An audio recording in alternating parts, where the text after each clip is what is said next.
Et ce futur, il se prépare depuis plus longtemps qu'on ne le croit. Dès la Seconde Guerre mondiale, l'armée allemande envoyait le Goliath, une sorte de mini-tank téléguidé, s'exploser contre des véhicules blindés et des forteresses. Cet engin, d'une portée de 3 km, pouvait transporter jusqu'à 80 kg d'explosifs. Il est considéré comme le premier véhicule militaire sans pilote de l'histoire.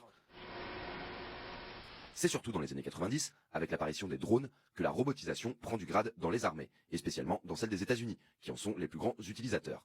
En 1995, les premiers drones modernes, baptisés Predator, sont lancés par l'armée américaine, qui grâce à l'entrée en service du GPS, vont devenir très précieux en matière de reconnaissance.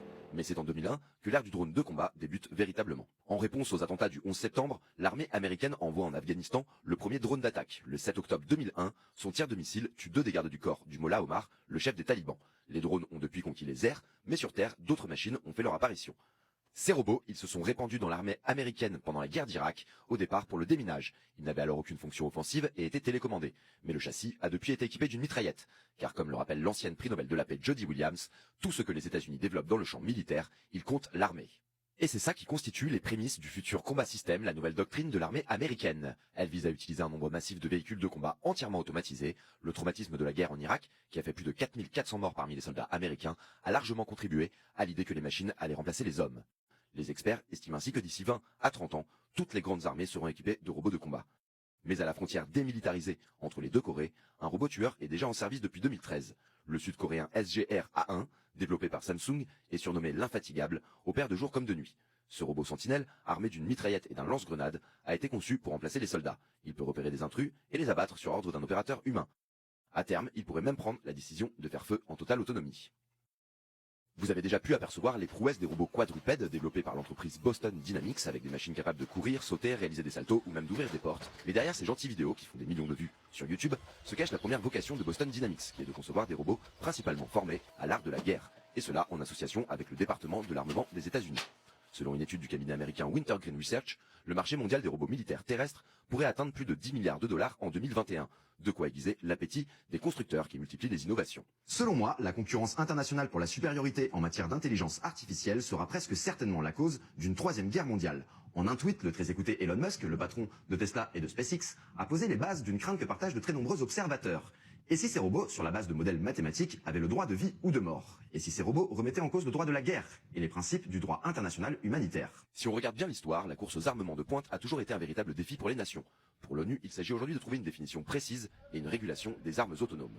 Car confier à des robots un pouvoir de décision dans des situations de vie ou de mort revient à franchir une ligne morale fondamentale. Si une vingtaine de pays ont déjà annoncé leur refus d'exploiter les capacités des robots tueurs, certains États n'ont pas attendu une régulation internationale pour développer des armes autonomes et ne semblent pas engagés à limiter l'utilisation de ces armes. Leur objectif, s'assurer une supériorité technologique et donc opérationnelle et être en capacité de répondre aux menaces futures.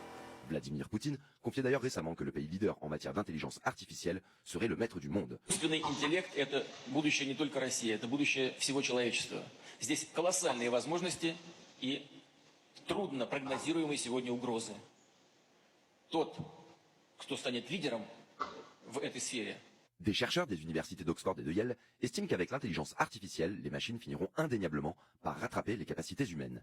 Reste maintenant à l'homme à contrôler ses capacités, notamment en temps de guerre, et à l'ONU de définir un cadre réglementaire, notamment en cas d'erreur d'appréciation d'un robot ou d'un humain à distance.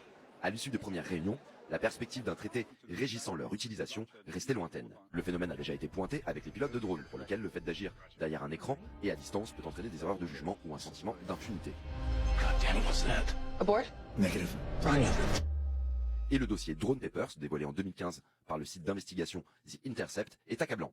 Selon ces documents, sur une période de 5 mois, 90% des victimes des frappes américaines réalisées par drone en Afghanistan et au Yémen n'étaient pas les personnes ciblées. En quelque sorte, l'enjeu est donc de définir ce qu'est une arme autonome et de donner des limites à son utilisation. Pour schématiser, le débat se rapproche beaucoup de celui qui a encore lieu sur la régulation des voitures autonomes et notamment les responsabilités en cas d'accident, sauf qu'on parle ici de machines de guerre.